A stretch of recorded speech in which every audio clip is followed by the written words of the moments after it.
Hello students, welcome to మనలో excellence YouTube channel. ఈ వీడియోలో మనం ఈనాడు, ఇండియన్ ఎక్స్ప్రెస్, సాక్షిలో వచ్చినటువంటి న్యూస్ అనాలిసిస్ని డిస్కస్ చేయడం జరుగుతుంది స్టూడెంట్స్.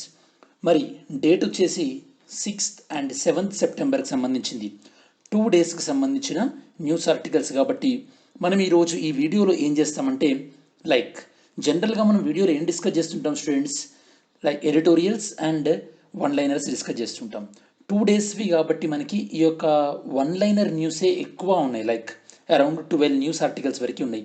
ఎడిటోరియల్ అంటే జనరల్గా అది ఒక ఇష్యూ కాబట్టి ఈరోజు మిస్ అయింది, మళ్ళీ రేపైనా అలానే కంటిన్యూ అవుతుంటుంది. సో నిన్న ఈరోజు కవర్ అయినటువంటి కరెంట్ అఫైర్స్ మనం చూద్దాం. అసలు ఎడిటోరియల్ కాకుండా ఈరోజు అసలు నిన్న ఈరోజు కవర్ అయినటువంటి ఇంపార్టెంట్ న్యూస్ ఏంటి అనేది మనం చెక్ చేద్దాం. అరౌండ్ మనకి 12 న్యూస్ ఆర్టికల్స్ వచ్చినాయి, అవి ఎంతో చూద్దాం స్టూడెంట్స్ ఈరోజు వీడియోలో. సో నేను మీకు లాస్ట్ వీక్ ఒక ప్రామిస్ చేయడం జరిగింది. ఏంటది? నేను ఏదైతే కనుక ప్రీవియస్ ఇయర్ క్వశ్చన్ అడుగుతానో అది నేను మీకు నెక్స్ట్ డే ఆన్సర్ చెప్తాను అండ్ బ్రీఫ్ ఎక్స్ప్లెనేషన్ కూడా ఇస్తానని చెప్పాను. ఇంకా మీకు ఏమైనా డౌట్ ఉంటే కనుక దాని గురించి మీరు కమెంట్ చేయొచ్చు. ఓకే, సో మరి ఈరోజు ఫస్ట్ చూసినట్టయితే కనుక మనం లాస్ట్ వీడియోలో డిస్కస్ చేసినటువంటి ప్రీవియస్ ఇయర్ క్వశ్చన్ ఏంటంటే, ఇది 2014 యూపీఎస్సీలో వచ్చినటువంటి question. This is related to environment. ఈ క్వశ్చన్ దేనికి సంబంధించిందంటే,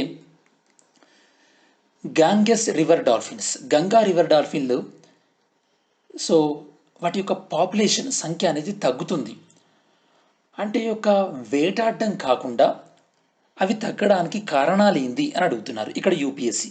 అంటే యూపీఎస్సీ ఎగ్జామినర్ దృష్టిలో ఏంటంటే, ఒక జంతువు దాని యొక్క సంఖ్య తగ్గిపోతే అది ఎందుకు తగ్గుతుంది అన్న కారణాలను ఒక యూపీఎస్సీ ఆస్పిరెంట్ తెలుసుకుంటుందా లేదా అన్నది క్వశ్చన్ అన్నమాట ఇక్కడ. ఓకే, ఫస్ట్ ఎందుకు తగ్గుతుంది? డ్యామ్స్ కానీ ఈ యొక్క బ్రిడ్జ్లు కానీ కన్స్ట్రక్ట్ చేసినప్పుడు అక్కడ అవి స్ట్రక్ అయిపోయి చనిపోవడం జరుగుతుంది. ఇది ఫస్ట్ పాయింట్, ఇది రైట్. సెకండ్, ఇది డిబేటబుల్. క్రొకోడైల్ సంఖ్య తగ్గిందా అంటే, మనం ఆల్రెడీ క్రొకోడైల్స్ని రక్షించడానికే సపరేట్గా ఈ యొక్క వైల్డ్ లైఫ్ శాంక్చురీ ఏర్పాటు చేస్తున్నాం. అట్లాంటి సందర్భంలో క్రొకోడైల్స్ పెరిగి దానివల్ల డాల్ఫిన్ల సంఖ్య తగ్గింది అని చెప్పడానికి రీజన్ ఏం లేదు మన దగ్గర. సెకండ్, ఇవి ఫిషింగ్ నెట్స్, అంటే ఈ యొక్క జాలర్లు ఎవరైతే కనుక చేపల కోసం ఈ యొక్క నెట్ వేస్తారో అందులో యాక్సిడెంటల్గా ఇవి ట్రాప్ అయిపోయి చనిపోతున్నాయి. అది రైట్. దాని తర్వాత ఈ యొక్క రివర్ అనేది ఈ కెమికల్స్ పొల్యూషన్ వల్ల రివర్ పొల్యూషన్ పెరిగిపోయి దీని యొక్క ఆక్వాటిక్ లైఫ్ దెబ్బతిని కొంత చనిపోతున్నాయి. ఇది కూడా రైట్. ఎందుకంటే మనం చూస్తున్నాం స్టూడెంట్స్, ఈ మధ్యలో ప్లాస్టిక్ పొల్యూషన్ వల్ల కూడా ఈ యొక్క డాల్ఫిన్స్ చనిపోయిన తర్వాత వాటిని మనం ఆపరేట్ చేసి చూసినప్పుడు దాని లోపల ఎంత ప్లాస్టిక్ వస్తుందో మనకు తెలుసు. కాబట్టి మనకి 1, 3, 4 స్టేట్మెంట్స్ ప్రాబబుల్గా right answer. So answer is C students. మీరు ఎప్పుడైనా గుర్తుపెట్టుకోండి స్టూడెంట్స్, మీరు ఏ యూపీఎస్సీ టాపర్నైనా అడగండి, మీరు ఏ యూపీఎస్సీ రాసినా కూడా జిఎస్లో ప్రిలిమ్స్ పేపర్లో జిఎస్లో 100 క్వశ్చన్లు ఉంటే కనుక అందులో మీరు షూర్ షార్ట్గా కరెక్ట్ మీరు ఆన్సర్ పెట్టగలిగేది 50 నుండి 60 క్వశ్చన్లు మాత్రమే. మిగతా 30 క్వశ్చన్లు, అంటే మనం జనరల్గా 90 క్వశ్చన్లు అటెంప్ట్ చేయాలి మనం ప్రిలిమ్స్ క్లియర్ అవ్వాలంటే. సో అందులో 50 to 60 తెలిసినవి ఉంటాయి, మిగతా 30 కూడా ఎడ్యుకేటెడ్ గెస్ ఉంటాయి అనమాట. అంటే మిగతా ఆప్షన్స్ని ఎలిమినేట్ చేసి రైట్ ఆన్సర్ పెట్టడం. అది మనకి ఎలా అలవాటు అవుతుంది అంటే, మనం నెంబర్ ఆఫ్ టెస్ట్ సిరీస్ రాసినప్పుడు అలవాటు అవుతుంది. సో ఏదేమైనా ఆన్సర్ ఈజ్ సి. మరి ఈరోజు క్వశ్చన్ ఇంకొక చిన్న రిక్వెస్ట్ ఏంటంటే స్టూడెంట్స్, చాలామంది మీరు మంచి ఆన్సర్ చేస్తున్నారు స్టూడెంట్స్, కమెంట్స్లో నేను అబ్జర్వ్ చేస్తున్నాను. అందరికీ నేను రిప్లై ఇవ్వగలేకపోవచ్చు, please keep it up. Okay, మీకు తెలిసిన ఏ ఆన్సర్ అయినా ఆన్సర్ చేయండి. అలా అయితే మనకు పార్టిసిపేషన్ బాగుంటుంది, మీరు కూడా నేర్చుకుంటున్న మన ఫీలింగ్ ఉంటుంది. మరి నేను ఎలాగో నెక్స్ట్ డే ఆన్సర్ చెప్తా కదా అని చెప్పేసి మీరు కామ్గా ఉండకండి, ఆన్సర్ చేయండి. ఈరోజు క్వశ్చన్ ఏదో చూద్దాం. క్యాబినెట్ మిషన్కి సంబంధించినటువంటి రైట్ ఆన్సర్ ఏంటని నేను అడుగుతున్నాను. ఒకటి, క్యాబినెట్ మిషన్ మన భారతదేశంలో ఈ యొక్క సమాఖ్య ప్రభుత్వాన్ని ఏర్పాటు చేయమని సూచించింది. సెకండ్ వన్, ఇది భారతదేశంలోని న్యాయ వ్యవస్థల యొక్క పరిధిని పెంచింది. థర్డ్ వన్, ఈ యొక్క ఇండియన్ సివిల్ సర్వీసుల్లో భారతీయుల యొక్క ప్రాధాన్యాన్ని పెంచింది. మరి క్యాబినెట్ మిషన్కి సంబంధించి ఈ 3 స్టేట్మెంట్స్లో ఏది రైటో ఆన్సర్ చేయండి. దీన్ని బట్టి యూపీఎస్సీలో క్వశ్చన్ ఎలా అడుగుతున్నారో మీకు అర్థం కావాలంటే, అంటే మీరు క్రిప్స్ మిషన్ చదివినా, ఆగస్ట్ డిక్లరేషన్ చదివినా, లేదా క్యాబినెట్ మిషన్ చదివినా, సో లేదా రామ్సే మెక్డొనాల్డ్ ఆఫర్ చదివినా, అవి చదివినప్పుడు దాని ద్వారా వచ్చిన చేంజెస్ ఏంది అనేది మీరు చదవాలి. ఇదన్నమాట మనం ప్రీవియస్ ఇయర్ క్వశ్చన్ పేపర్ని చూస్తే మనకు అడ్వాంటేజ్ ఈ విధంగా మనకు క్లూస్ వస్తాయి అన్నమాట ఎలా చదవాలి అనేది. ఓకే, మీరు ఆన్సర్ చేయండి స్టూడెంట్స్ దీనికి. మరి ఈరోజు మీకు ఇచ్చే ఈ యొక్క అసైన్మెంట్ ఏంటంటే NATO, North Atlantic Treaty Organisation, దీని యొక్క ఆబ్జెక్టివ్స్ అంటే దీని యొక్క లక్ష్యాలు, దానితో పాటు దీని యొక్క సిగ్నిఫికెన్స్, దీని యొక్క ప్రాముఖ్యత ఏంటి అనేది మీకు ఎంత తెలిస్తే అంత రాయండి స్టూడెంట్స్. మీరు ఎవరైతే కనుక ఆన్సర్ రాసి నాకు టెలిగ్రామ్ నెంబర్కి సెండ్ చేస్తున్నారో వాళ్ళకి నేను ఫీడ్బ్యాక్ కూడా ఇస్తున్నాను స్టూడెంట్స్. ఓకే, మరి ఈరోజు మనం కంటెంట్స్లో డిస్కస్ చేయబోయేది ఏంటంటే మీరు ఈ స్లైడ్లో చూస్తున్నటువంటి 6 న్యూస్ ఆర్టికల్స్, దాంతోపాటు ఈ స్లైడ్లో చూస్తున్నటువంటి రిమైనింగ్ 6 న్యూస్ ఆర్టికల్స్, అంటే మొత్తం 12 న్యూస్ ఆర్టికల్స్ని మనం డిస్కస్ చేస్తామన్నమాట. సండే అండ్ మండే ఇంపార్టెంట్ అన్నీ కూడా. మరి చూద్దాం ఇందులో ఫస్ట్ న్యూస్ ఆర్టికల్ ఏందో చూద్దాం స్టూడెంట్స్. ఫస్ట్ న్యూస్ ఆర్టికల్ మనకు దేనికి సంబంధించిందంటే, మీరు ఇది చాలాసార్లు మీరు న్యూస్లో కూడా వినుంటారు స్టూడెంట్స్, ఇతని పేరు. ఓకే, మీరు పాలిటీ చదివేటప్పుడు. సో ఈ యొక్క గురువు పేరు ఏంటంటే కేశవానంద భారతి. కేశవానంద భారతి. మరి ఈ యొక్క కేరళకు చెందినటువంటి కేశవానంద భారతి తన యొక్క మఠంలో, ఎక్కడుంది తన యొక్క మఠం పేరు, ఎడనీర్ మఠంలో చనిపోవడం జరిగింది. కేశవానంద భారతి దేనికి ఫేమస్ అంటే, మీరు కేశవానంద భారతి కేస్ 1973 వినుంటారు మీరు. ఓకే, సో ఈ కేసులో సుప్రీంకోర్టు ఏం చెప్పిందంటే కొత్త కాన్సెప్ట్ను ముందుకు తీసుకొచ్చింది. కాన్సెప్ట్ పేరేంది, basic structure of the Indian constitution. Basic structure of the Indian constitution very very important students. అంటే రాజ్యాంగానికి ఒక మౌలిక స్వరూపం ఉంటుంది. మరి రాజ్యాంగాన్ని సవరించేటప్పుడు ఆ మౌలిక స్వరూపానికి భంగం కలిగించకుండా పార్లమెంటు రాజ్యాంగాన్ని సవరించవచ్చు అని చెప్పేసి చెప్పింది students. Basic structure of the Indian constitution, ఇది మనకు కేశవానంద భారతి కేసులో జరిగింది స్టూడెంట్స్. ఓకే, సో మరి అప్పుడు అసలు ఈ కేసు ఎందుకు వచ్చింది జస్ట్ బ్రీఫ్గా చెప్తాను.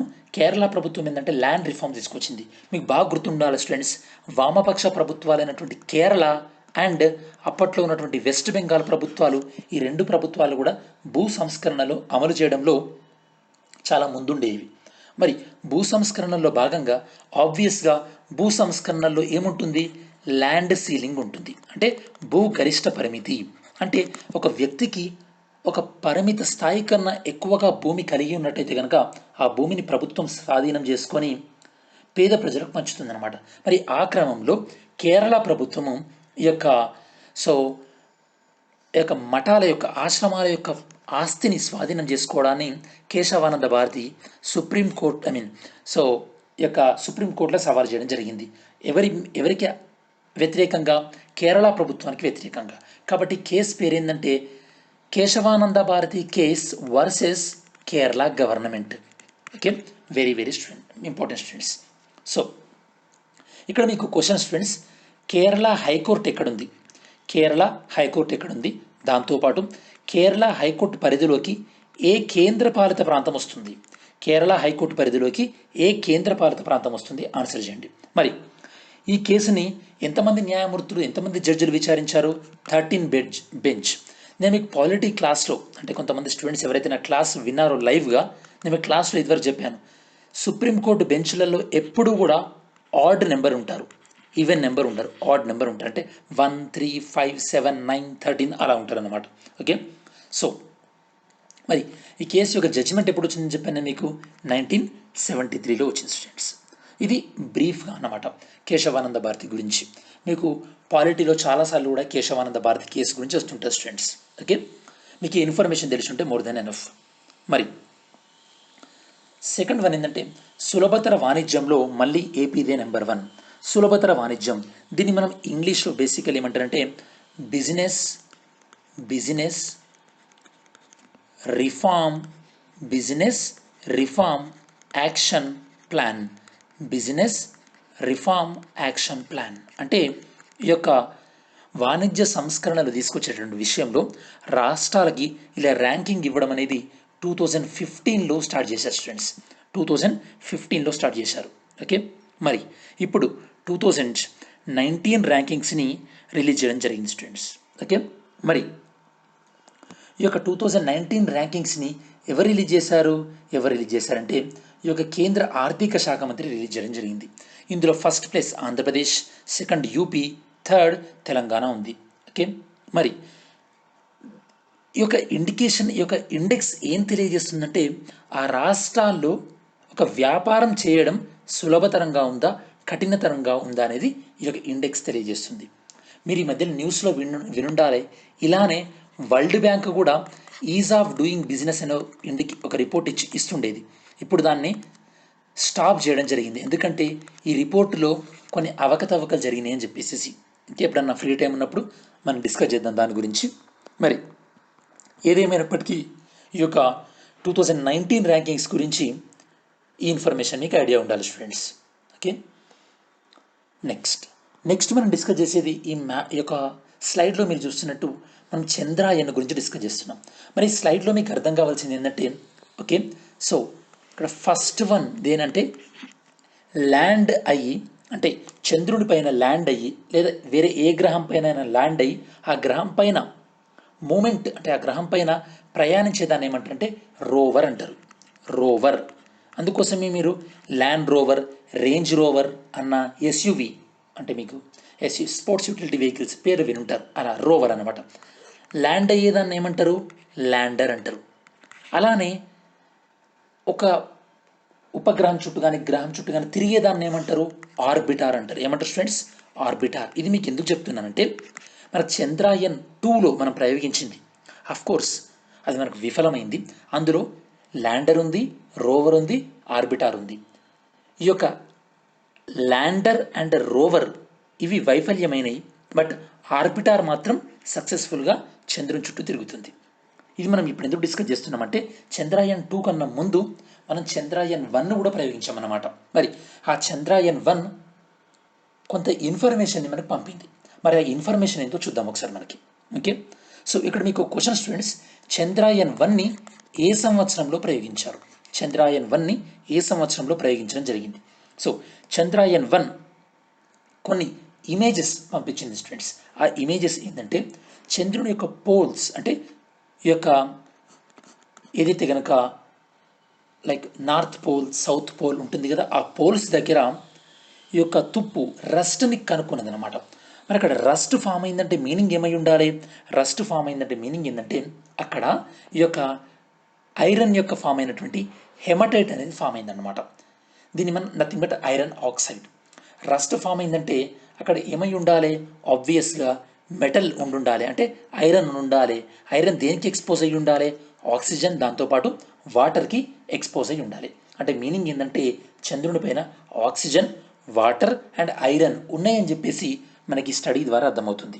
ఓకే, అలానే నాసా వాళ్ళు కూడా రీసెంట్గా చంద్రుని పైన ఏ మెటల్స్ ఉన్నాయని కనుక్కున్నారు, ఏ మెటల్స్ ఉన్నాయని అబ్జర్వ్ చేశారు?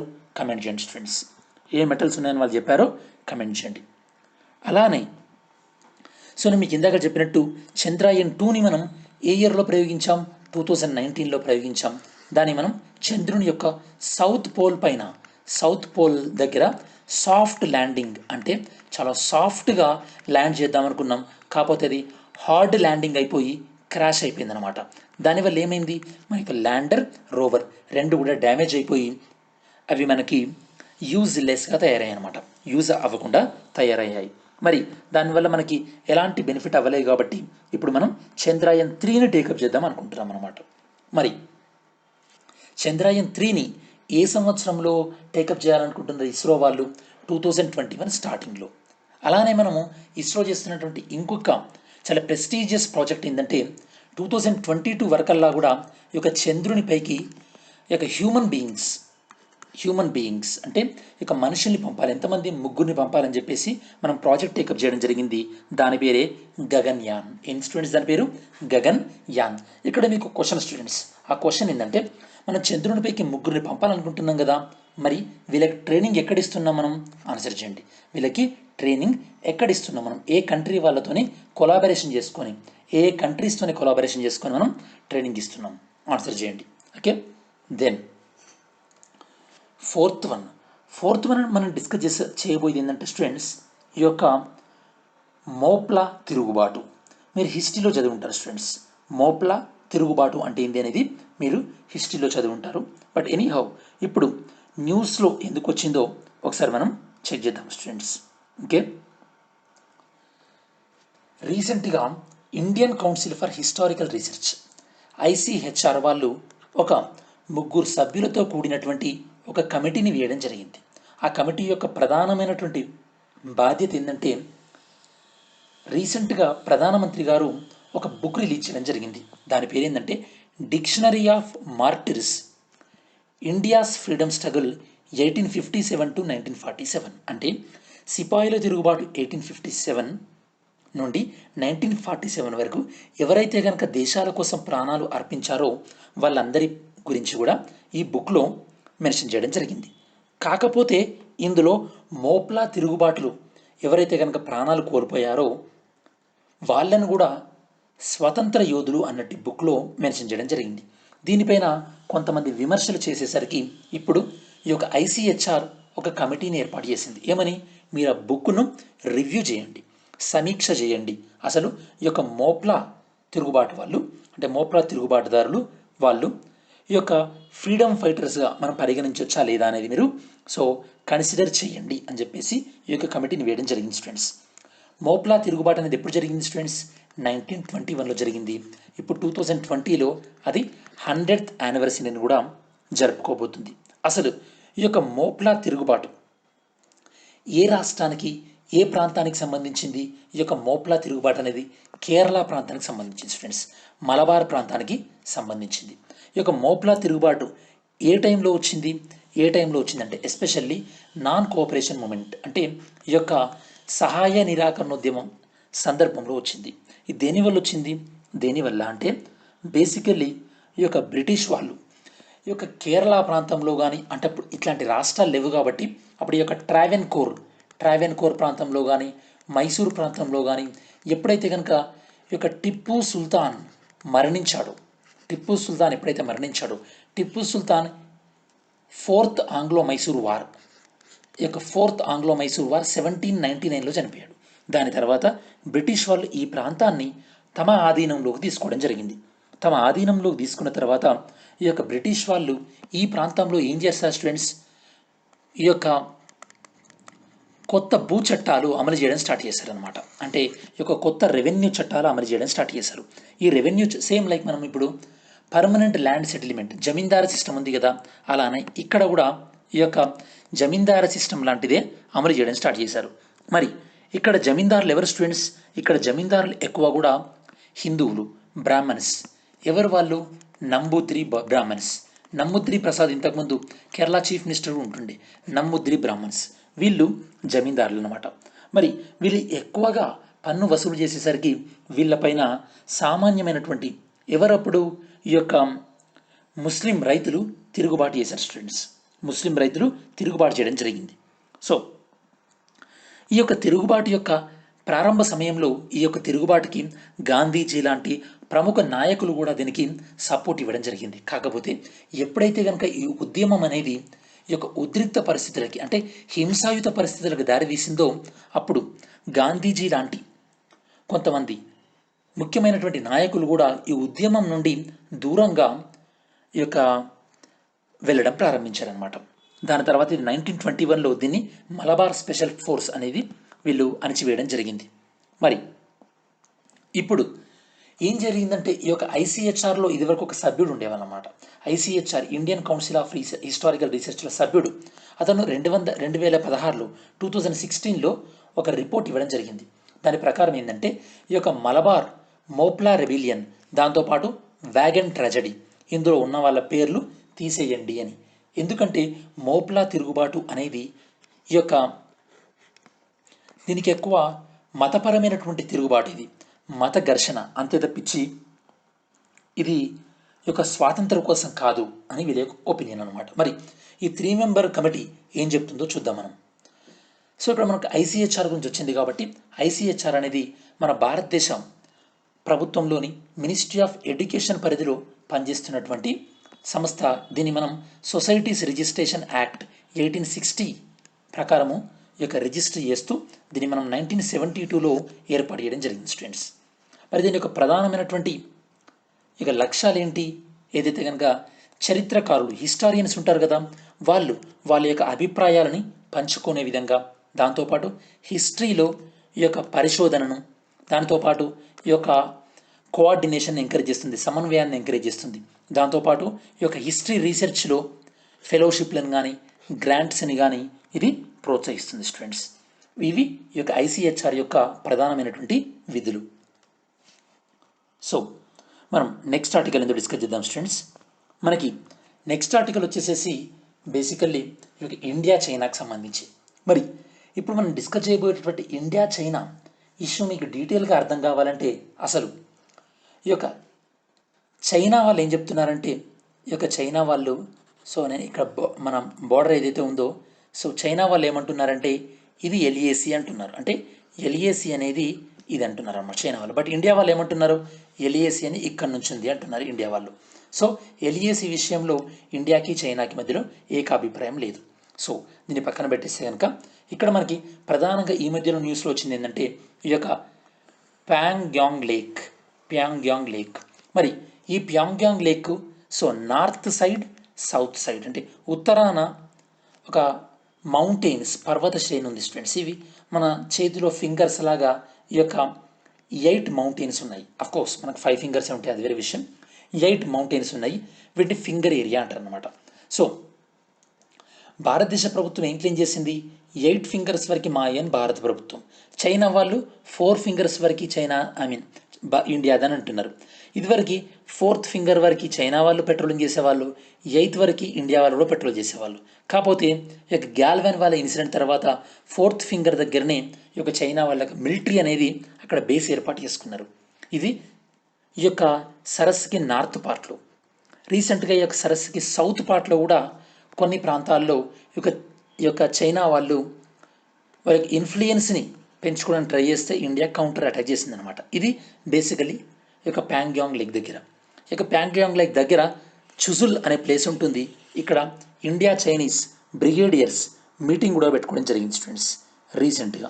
ఓకే, దెన్ ఇంకా మీకు ఏమర్థం కావాలంటే, ఇంకా మీకు ఇండియా అనేది నేను మీకు ఇదివరకు చెప్పినట్టు దిబ్రూక్ షోక్ అనే ప్రాంతాలను కలిపి ఆ దేనికి కలిపింది, ఇదివరకు దౌలత్ బేగ్ ఓల్డీ రోడ్ ఉండేది, దానికి ఈ యొక్క దర్బుక్ షోక్ కలిపింది. అంటే ఇప్పుడు దాంతో ఏమైంది, ఈ యొక్క దర్బుక్ షోక్ DSDB రోడ్ అయిపోయింది అన్నమాట. దర్బుక్ షోక్ దౌలత్ బేగ్ ఓల్డీ రోడ్ అయిపోయింది. ఈ రోడ్ ఏంటంటే గాల్వాన్ వ్యాలీ నుంచి వెళ్తుంది చైనాకి. ఈ విధంగా మనం గాల్వాన్ వ్యాలీ దగ్గర ఇలాంటి రోడ్లు కానీ లేదా ఇన్ఫ్రాస్ట్రక్చర్ ప్రాజెక్టులు మనం నిర్మించుకుంటే ఎక్కడ మన ఆధిపత్యం పెరుగుతుందని చెప్పేసి చైనా వాళ్ళు మన ప్రాజెక్టులు ఆగాలని చెప్పేసి మనకి గాల్వాన్ వ్యాలీ దగ్గర మన సోల్జర్స్కి చైనా సోల్జర్స్కి మధ్య క్లాష్ జరిగింది, మీకు తెలుసు. సో ఇది మీకు ఐడియా ఉండాలి ఈ ప్రాంతం గురించి కూడా. ఇంకోటి ఏంటంటే దెమ్చుక్ అనే ప్రాంతం ఏంటంటే బేసికల్లీ మీకు ఆల్మోస్ట్ ఆల్ జమ్మూ కాశ్మీర్ చాలా సదర్న్ పార్ట్లో ఉంటుంది దెమ్చుక్. ఈ ప్రాంతంలో కూడా ఈ యొక్క ఇండియన్ సోల్జర్స్కి చైనీస్ సోల్జర్స్కి మధ్యలో కాన్ఫ్లిక్ట్ జరిగింది స్టూడెంట్స్. మరి మన యాక్చువల్ న్యూస్ ఏంటంటే రీసెంట్గా Indian defence minister Chinese defence minister సమావేశం కావడం జరిగింది. ఎక్కడ సమావేశం అయ్యారు వీళ్ళు, ఎక్కడ సమావేశం అయ్యారంటే ఈ యొక్క షాంఘై కోఆపరేషన్ ఆర్గనైజేషన్ యొక్క డిఫెన్స్ మినిస్టర్ల యొక్క మీటింగ్ జరిగింది. ఎక్కడ, రష్యాలో జరిగింది. మరి అక్కడ సో మన భారతదేశానికి చైనాకు మధ్యలో సోల్జర్స్ మధ్యలో జరుగుతున్నటువంటి ఘర్షణల నేపథ్యంలో ఈ సమావేశం చాలా ప్రాధాన్యతను సంతరించుకుంది స్టూడెంట్స్. మరి సమావేశంలో ఇండియా ఏం డిమాండ్ చేసిందంటే ఇమ్మీడియట్గా ఎల్ఏసి దగ్గర లైన్ ఆఫ్ యాక్చువల్ కంట్రోల్ దగ్గర ఇదివరకు ఎలాంటి పరిస్థితి ఉండేదో అలాంటి పరిస్థితులు ఉండే విధంగా చైనా చర్యలు తీసుకోవాలి. దాంతోపాటు చైనా ట్రూప్స్, చైనా సైన్యం ఎవరైతే నేను మీకు ఇంతకుముందు చెప్పానో ప్యాంగ్యాంగ్ లేక్ దగ్గర ఉన్నారో వాళ్ళు తిరిగి వెళ్ళిపోవాలని భారతదేశ ప్రభుత్వం డిమాండ్ చేయడం జరిగింది స్టూడెంట్స్. మరి ఇండియా ఆర్మీ చైనా ఆర్మీ ఎక్కడెక్కడ కన్ఫ్రంటేషన్ అంటే ఎక్కడెక్కడ మనం పరస్పరంగా ఘర్షణలు పడుతున్నాం, 1 Pangong lake, 2 Galwan valley, 3 దెమ్చుక్, 4 Daulat Baig oldie. ఇవి 4 కూడా నేను మీకు ఇంతకుముందు మ్యాప్లో చూపెట్టడం జరిగింది స్టూడెంట్స్. ఓకే, నేను మీకు ఎక్స్ప్లెయిన్ ఏదైతే చేశానో అదే ఇక్కడ నోట్స్ లాగా ఉంది. ఈ యొక్క లేక్ యొక్క నార్త్ బ్యాంకు, సౌత్ బ్యాంకు ఇవన్నీ కూడా. సో దాంతోపాటు చైనా వాళ్ళు మనం ఇలా రోడ్ వేసుకునేసరికి వాళ్ళు మన యొక్క ప్రజెన్స్ని తట్టుకోలేక మనకు కాన్ఫ్లిక్ట్ రావడం జరిగిందని కూడా మీకు ఎక్స్ప్లెయిన్ చేయడం జరిగింది students. Okay, then Shanghai Cooperation Organisation. Shanghai Cooperation Organisation అనే సంస్థని 2001లో ఏర్పాటు చేయడం జరిగింది. దీనికి హెడ్ క్వార్టర్ ఎక్కడ అంటే బీజింగ్ స్టూడెంట్స్. దీనికి హెడ్ క్వార్టర్ బీజింగ్. ఇది పర్మనెంట్ ఇంటర్ గవర్నమెంటల్ అంటే మీనింగ్ ఏంది? డిఫరెంట్ గవర్నమెంట్స్ అంటే వివిధ ప్రభుత్వాల మధ్యలో సమన్వయంగా ఏర్పాటు చేసుకున్నటువంటి సంస్థ. దాన్నే మనం ఇంటర్ గవర్నమెంటల్ ఆర్గనైజేషన్ అంటాం. మరి ఎస్సీఓలో షాంఘై కోఆపరేషన్ ఆర్గనైజేషన్లో ఉన్నటువంటి సభ్య దేశాలు ఎన్ని అంటే 8 సభ్య దేశాలు. సార్క్లో ఎన్ని సభ్య దేశాలు స్టూడెంట్స్? ఆన్సర్ ఇవ్వండి. How many countries in SAARC? మరి ఈ యొక్క ఎస్సీఓలో ఇండియా ఎప్పుడు జాయిన్ అయిందంటే 2017లో జాయిన్ అయింది స్టూడెంట్స్. ఎస్సీఓ సెక్రటరీ ఎక్కడుంది? బీజింగ్, చైనాలో ఉంది స్టూడెంట్స్. దాంతోపాటు ఈ యొక్క ఎస్సీఓ యొక్క రీజనల్ యాంటీ టెర్రరిస్ట్ స్ట్రక్చర్ అనేది తాష్కండ్, ఉజ్బెకిస్తాన్లో ఉంది. ఇక్కడ మీకు ఇంకో క్వశ్చన్, తాష్కండ్లో చనిపోయినటువంటి భారతదేశ ప్రధానమంత్రి ఎవరు? తాష్కండ్లో చనిపోయినటువంటి భారతదేశ ప్రధానమంత్రి ఎవరు? బేసికల్లీ మనం ఈ యొక్క ఎస్సీఓ షాంఘై కోఆపరేషన్ ఆర్గనైజేషన్ని జనరల్గా మనం ఈ యొక్క నాటో లాగా మనం కంపేర్ చేసుకోవచ్చు. ఓకే, నాటో అయితే ఎలా ఉందో దానిలాగా మనం కంపేర్ చేసుకోవచ్చు స్టూడెంట్స్. ఓకే, నెక్స్ట్ మనం డిస్కస్ చేయబోయేది revised guidelines for parole and ఫర్లో.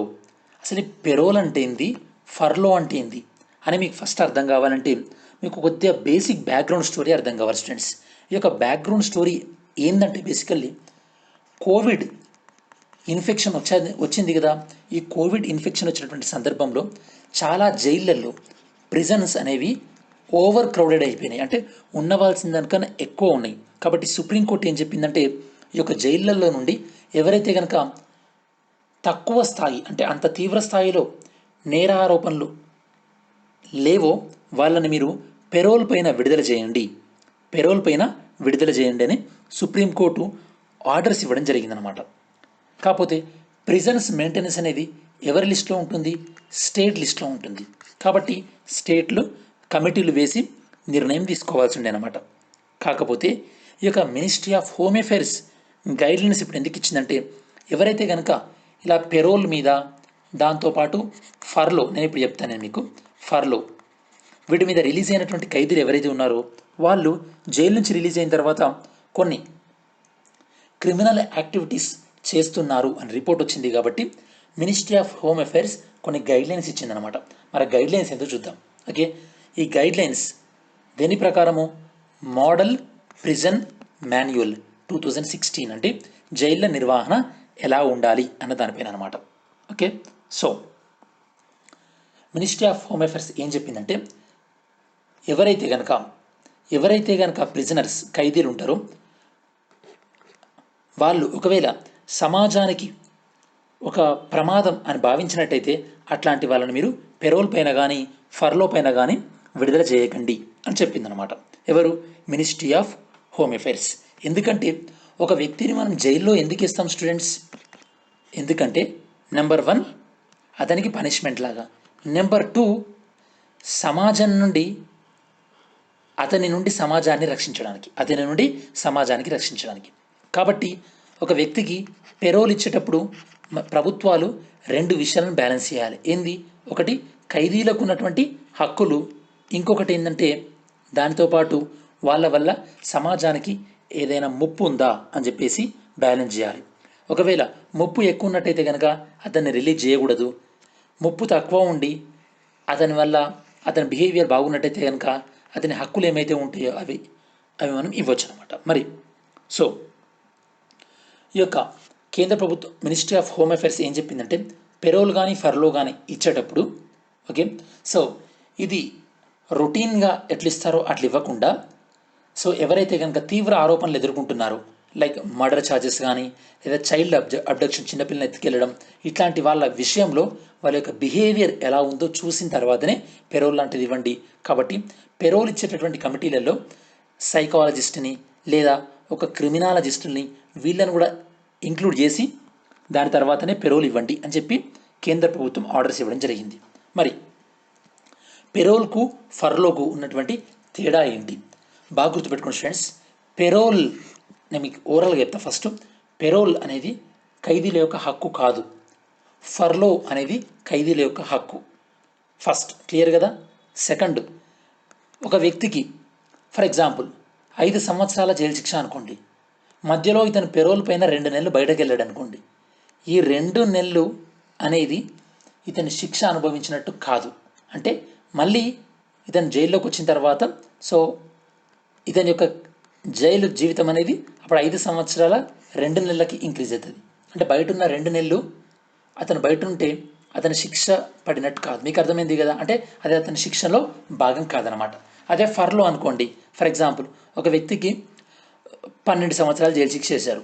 అతను ఓవరాల్గా 1 సంవత్సరం పాటు బయటే ఉన్నాడు. దేనిపైన? ఫర్లో పైన. ఈ సంవత్సరం కూడా అతను జైలు శిక్ష అనుభవించినట్టే. కాబట్టి అతను జైల్లో ఎన్ని సంవత్సరాలు ఉన్నాడు? యాక్చువల్గా 11 సంవత్సరాలు, బయట 1 ఇయర్. అదే పెరోల్ అయితే కనుక అతను బయట 2 మంత్స్ ఉన్నా కూడా మళ్ళీ జైల్లో ఎన్ని సంవత్సరాలు ఉండాలి? 5 ఇయర్స్ ఖచ్చితంగా ఉండాలి.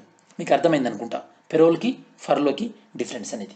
మరి పెరోల్ అనేది బేసికల్లీ ఇది అతను ఏదైతే శిక్షను ఎదుర్కొంటున్నాడో దాన్ని తాత్కాలికంగా నిలుపుదేసి అతను బయటకు వెళ్తాడు.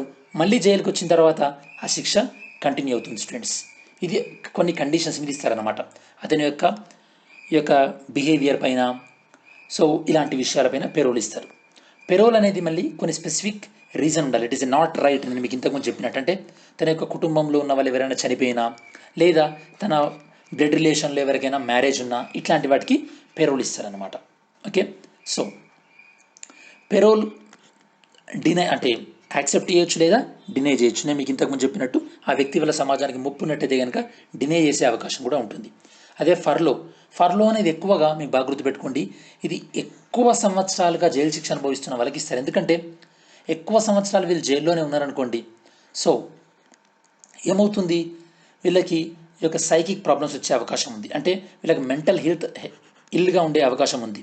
కాబట్టి ఈ రీజన్స్ ఉంటాయి. కాబట్టి వీళ్ళు మధ్యలో వాళ్ళ ఫ్యామిలీని కలవడానికి ఇది ఇస్తారు అన్నమాట. జనరల్గా కొన్ని తీవ్రమైన నేరారోపణలు ఎదుర్కొంటున్న వాళ్ళకి, ఫర్ ఎగ్జాంపుల్ యూఏపీఏ చట్టం, ఇందులో అరెస్ట్ అయిన వాళ్ళు వీళ్ళకి ఫర్లో కూడా ఉండదు. ఓకే. సో దాంతోపాటు నేను మీకు ఇందాక ముందు చెప్పినట్టు దీన్ని శిక్షా కాలం తగ్గుతుంది. రెమిషన్ మీరు పాలిటీలో వస్తుంది. రెమిషన్ అంటే శిక్షా కాలం తగ్గుతుంది ఫర్లోలో. సో ఇవి రెండు బాగా గుర్తుపెట్టుకోండి, ఫర్లోకి పెరోల్కి మధ్యలో ఉన్నటువంటి డిఫరెన్స్. ఓకే. నెక్స్ట్, సో మీకు చెప్పాను కదా స్టూడెంట్స్, ఇంకా మీరు ఒకసారి మీ ఓన్ లాంగ్వేజ్లో మీకు ఏమర్థమైందో మీరు కమెంట్ చేయండి స్టూడెంట్స్. సో ఫర్లోకి పెరోల్కి మధ్యలో ఉన్న డిఫరెన్స్ మీకు ఏమర్థమైందో కమెంట్ చేయండి. Next article, FCRA foreign contribution regulation act. అంటే ఇది ఫస్ట్ మీకు ఏందో అర్థం కావాలంటే, మన భారతదేశంలోని ఏదైనా సరే NGO, నాన్ గవర్నమెంటల్ ఆర్గనైజేషన్ లేదా నాన్ ప్రాఫిట్ ఆర్గనైజేషన్ విదేశాల నుండి నిధులు తీసుకోవాలంటే ఖచ్చితంగా FCRA చట్టం ప్రకారము అలో అయి ఉండాలన్నమాట. FCRA చట్టం ప్రకారమే తీసుకోవాలి. రీసెంట్గా ఒక 6 NGOల యొక్క లైసెన్స్ క్యాన్సిల్ చేయడం జరిగింది, FCRA లైసెన్సులను. ఎవరు? Union home ministry. అందులో 4 క్రిస్టియన్ అసోసియేషన్స్ కూడా ఉన్నాయి students. Okay. So FCRA stands for foreign contribution regulation act. దీన్ని మనం 1976లో తీసుకురావడం జరిగింది. ఏవైతే కనుక ఏ NGOలు అయితే కనుక భారతదేశం యొక్క సెక్యూరిటీ పాయింట్ ఆఫ్ వ్యూలో సో కొద్దిగా ఇబ్బందిగా ఉన్నాయనుకుంటారో ఆ NGOల యొక్క బ్యాంక్ అకౌంట్లని ప్రభుత్వం అనేది ఫ్రీజ్ చేస్తుందన్నమాట. అంటే ఆపేస్తుంది. దానివల్ల వాళ్ళు విదేశాల నుండి నిధులు తీసుకోవడం సాధ్యపడదు. ఓకే. నెక్స్ట్, రాష్ట్రీయ పోషణ్ మా అంటే ఇదేంటంటే బేసికల్లీ ఈ యొక్క సెప్టెంబర్ 2020ని 3వ రాష్ట్రీయ పోషణ్ మా అంటే పోషక యొక్క మాసోత్సవంగా, అంటే న్యూట్రిషన్ మంత్గా ఫాలో అవుతున్నారు స్టూడెంట్స్. న్యూట్రిషన్ మంత్ అంటే ఈ మంత్ మొత్తం కూడా న్యూట్రిషన్ యాక్టివిటీస్, పోషకాహార గురించి ఈ యొక్క అవేర్నెస్ క్యాంపెయిన్స్ కండక్ట్ చేయడం జరుగుతుంది. మరి దీన్ని ఎవరు కండక్ట్ చేస్తారు స్టూడెంట్స్? ఎవరు కండక్ట్ చేస్తారంటే పోషణ్ అభియాన్లో భాగంగా ministry of women and child development వాళ్ళు దీనికి నోడల్ ఏజెన్సీగా ఉంటారు, దీన్ని ఇంప్లిమెంట్ చేసేవాళ్ళు. మరి దీని యొక్క ప్రధానమైనటువంటి ఆబ్జెక్టివ్ ఏంది స్టూడెంట్స్? మెయిన్ ఆబ్జెక్టివ్ ఏంటంటే ఈ యొక్క పౌష్టికాహార లోపం, మాల్ న్యూట్రిషన్ని అడ్రస్ చేస్తుంది అనమాట. దాంతోపాటు ఈ యొక్క ఉమెన్ హెల్త్ అంటే మహిళల యొక్క ఆరోగ్యం గురించి కూడా అవేర్నెస్ కలుగజేస్తుంది. దాంతోపాటు ఈ యొక్క ఎవరైతే కనుక severely acute mall nutrition children అంటే ఎవరైతే కనుక తీవ్రంగా పౌష్టికాహార లోపాన్ని ఎదుర్కొంటున్నారో వాళ్ళని గుర్తిస్తుంది. దాంతోపాటు ఈ యొక్క న్యూట్రీ గార్డెన్స్ అంటే పోషకాహారాలు ఉండేటటువంటి పంటలు ఏవైతే ఉంటాయో వాటిని కూడా ఇది ప్రోత్సహిస్తుంది.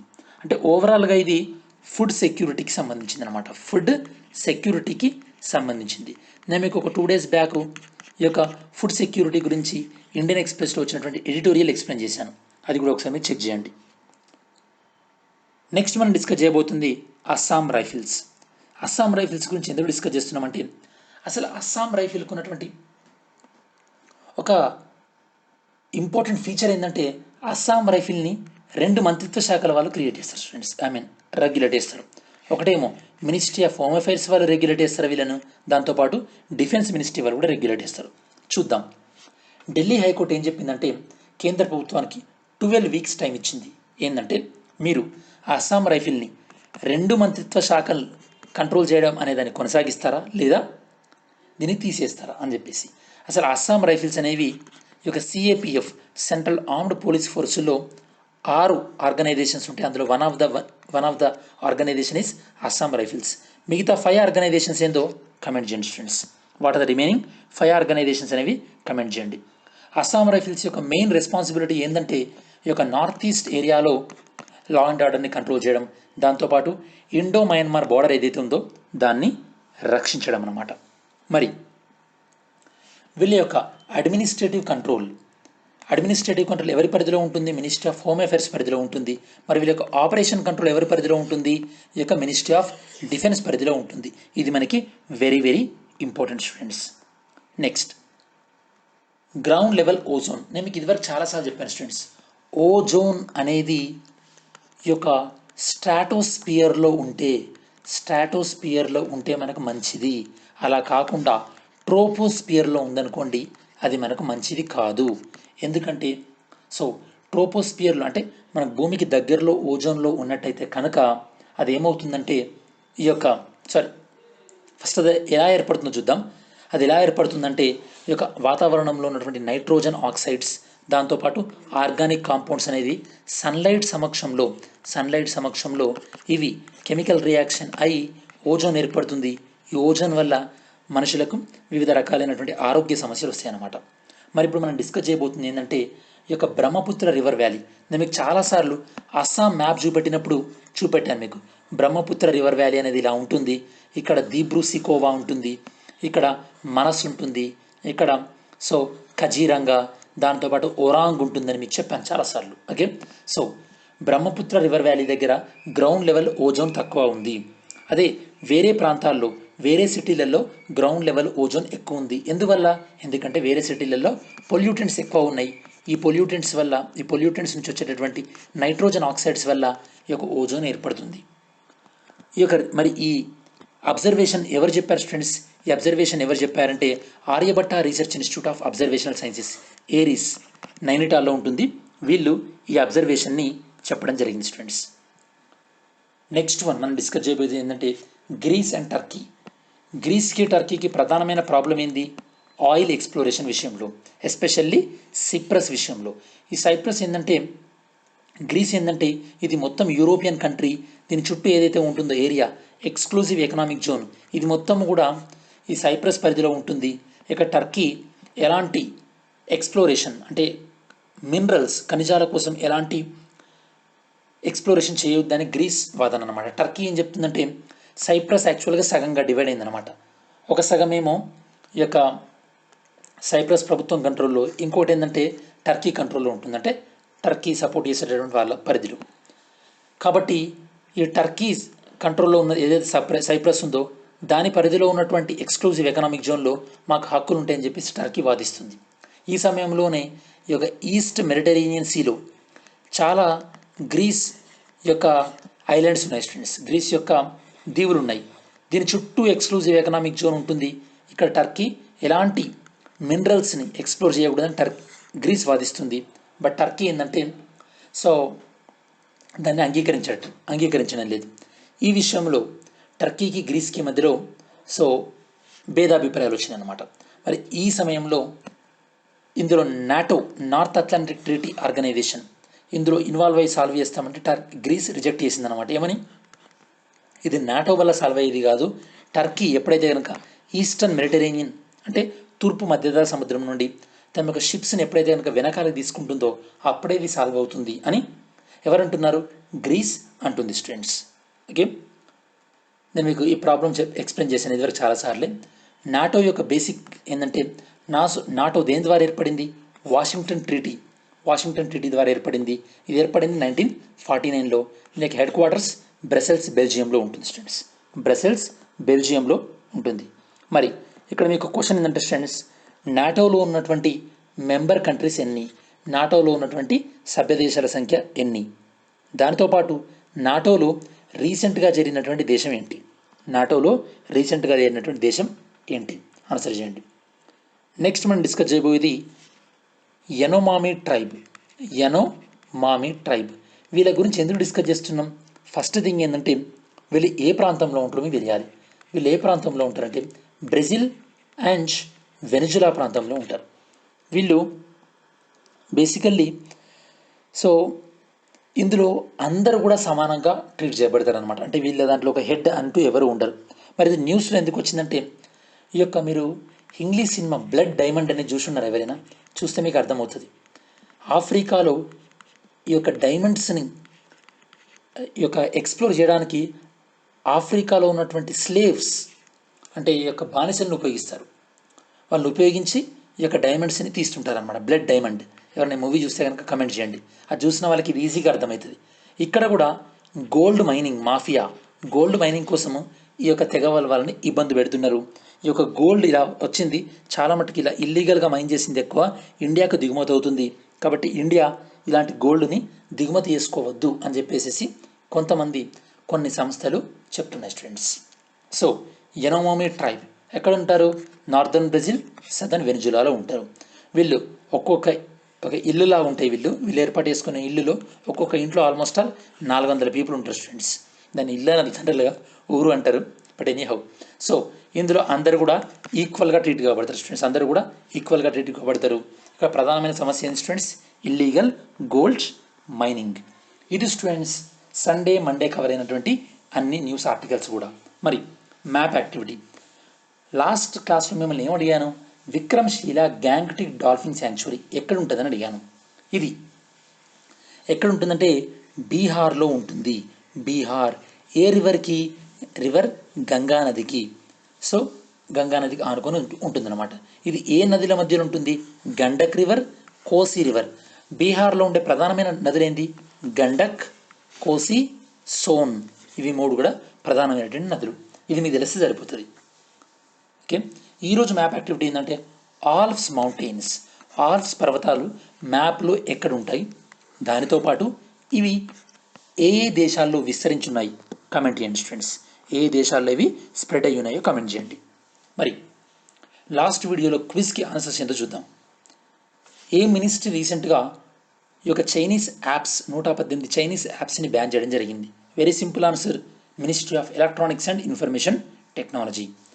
సెకండ్ వన్, ప్యాంగ్ లబ్సోల్ అనేటటువంటి ఫెస్టివల్ ఏ రాష్ట్రానికి సంబంధించింది? సిక్కిం. ఇది కల్చర్కి సంబంధించినటువంటి news. Third one, Sonamura Daudkandi waterway అనేది రీసెంట్గా మన భారతదేశంలోని ఈ యొక్క మనం ఏం డిస్కస్ చేసాం స్టూడెంట్స్? మిజోరాంని కలుపుతూ త్రిపురాని కలుపుతూ ఏ దేశానికి ఇది మనకు వాటర్వే స్టార్ట్ అయింది? బంగ్లాదేశ్ అండ్ ఇండియాకి మధ్యలో. దానితోపాటు రీసెంట్గా యూనియన్ గవర్నమెంట్ ఈ యొక్క సెంట్రల్ సర్వీస్లో ఉన్న వాళ్ళకి వాళ్ళ యొక్క పర్ఫార్మెన్స్ ఇంప్రూవ్ చేయడానికి, వాళ్ళ యొక్క అవకాశాలను ఇంప్రూవ్ చేయడానికి స్టార్ట్ చేసిన మిషన్ ఏంది స్టూడెంట్స్? మిషన్ కర్మయోగి స్టూడెంట్స్. ఫిఫ్త్ వన్, E40 అనే ప్రాజెక్టును ఏ 2 సముద్రాల మధ్యలో ఇన్లాండ్ వాటర్ వేస్ అంటే సముద్ర మార్గాన ఈ యొక్క రవాణాను ప్రోత్సహించడానికి అని చెప్పేసి దీన్ని టేకప్ చేయడం జరిగింది.